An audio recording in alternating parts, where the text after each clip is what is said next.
നമസ്കാരം.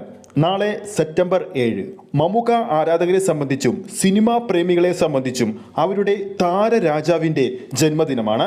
അതെ, നമ്മുടെ മെഗാസ്റ്റാറിന് നാളെ 73 വയസ്സുകൾ തികയുകയാണ്. അദ്ദേഹത്തിൻ്റെ ജന്മദിനത്തോട് അനുബന്ധിച്ചുകൊണ്ട് ഒട്ടനവധി സിനിമകളുടെ അപ്ഡേറ്റ് ആണ് പ്രതീക്ഷിക്കുന്നത്. അതിപ്പോൾ അതിനുള്ള മുന്നൊരുക്കമായി അദ്ദേഹം ഇപ്പോൾ അഭിനയിച്ചു കൊണ്ടിരിക്കുന്ന മമ്മൂട്ടി കമ്പനി നിർമ്മിക്കുന്ന 6ാമത്തെ ചിത്രമായ ഗൗതം മേനോൻ ആദ്യമായി മലയാളത്തിൽ സംവിധാനം ചെയ്യുന്ന ചിത്രത്തിന്റെ ടൈറ്റിൽ അനൗൺസ്മെന്റ് വരാൻ പോകുകയാണ്. ഇന്ന് വന്ന അപ്ഡേറ്റുകൾ പ്രകാരം നാളെ രാവിലെ കൃത്യം 10 മണിക്ക് ചിത്രത്തിന്റെ ഫസ്റ്റ് ലുക്ക് പോസ്റ്ററും ടൈറ്റിൽ കാർഡും പുറത്തു വരുമെന്നാണ് റിപ്പോർട്ടുകൾ വന്നിരിക്കുന്നത്. ഗൗതം മേനോൻ സംവിധാനം ചെയ്യുന്ന ഈ ഒരു ചിത്രത്തിൽ മമ്മൂക്ക ഡിറ്റക്റ്റീവ് ഓഫീസറിന്റെ കഥാപാത്രമായിട്ടാണ് എത്താൻ പോകുന്നത്. ഇതിനോടകം തന്നെ ചിത്രത്തിന് വേണ്ടിയുള്ള മമ്മൂക്കയുടെ എല്ലാ രംഗങ്ങളും ചിത്രീകരിച്ചു കഴിഞ്ഞിട്ടുണ്ട്.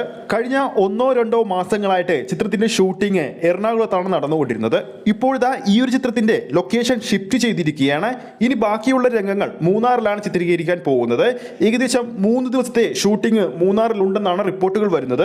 എന്തായാലും മമ്മൂക്കക്ക് അഡ്വാൻസ് ജന്മദിനാശംസകൾ നേരുകയാണ്. വെങ്കട് പ്രഭുവിന്റെ സംവിധാനത്തിൽ ദളപതി വിജയ് നായകനായി എത്തിയ the greatest of all time എന്ന സിനിമ ഇന്നലെ ആയിരുന്നു റിലീസ് ചെയ്തത്.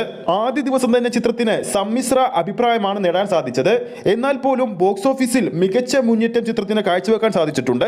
പുറത്തുവന്ന റിപ്പോർട്ടുകൾ പ്രകാരം ആദ്യ ദിവസം കേരള ബോക്സ് ഓഫീസിൽ നിന്ന് മാത്രമായിട്ട് ചിത്രം നേടിയിരിക്കുന്നത് 5,80,00,000 രൂപയാണ്. ഇതോടെ 2024 പുറത്തിറങ്ങിയ മലയാള സിനിമകളിൽ ഏറ്റവും അധികം ആദ്യ ദിന കളക്ഷൻ നേടുന്ന ചിത്രങ്ങളിൽ 2ാം സ്ഥാനത്ത് ഇപ്പോൾ ഗോട്ട് എത്തിയിരിക്കുകയാണ്. ആദ്യ ദിവസം ആഗോള ബോക്സ് ഓഫീസ് കളക്ഷനായിട്ട് ചിത്രം നേടിയിരിക്കുന്നത് 126 കോടി രൂപയോളമാണ്. ആദ്യ ദിവസം സമ്മിശ്ര അഭിപ്രായങ്ങൾ നേടിയിട്ട് പോലും ആദ്യ ദിനം തന്നെ 100 കോടിക്ക് മേലിൽ കളക്ഷൻ നേടാൻ സാധിച്ചിട്ടുണ്ടെങ്കിൽ വിജയ് എന്ന ബ്രാൻഡ് എത്രത്തോളം വലുതായി കഴിഞ്ഞെന്നുള്ളതിനുള്ള ഉദാഹരണമാണ്. അപ്പോൾ ആരൊക്കെ ദളപതി വിജയുടെ ഗോട്ട് എന്ന സിനിമ കണ്ടിട്ടുണ്ടെന്ന് താഴെ കമന്റ് ചെയ്യുക. നിങ്ങളുടെ അഭിപ്രായം കൂടി രേഖപ്പെടുത്തുക.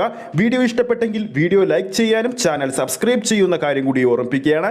ഫേസ്ബുക്ക് പേജിലൂടെയാണ് ഈ ഒരു വീഡിയോ കാണുന്നതെങ്കിൽ ഫേസ്ബുക്ക് പേജ് ഫോളോ ചെയ്യുക. അടുത്തൊരു അപ്ഡേറ്റുമായി നമുക്ക് വീണ്ടും കാണാം.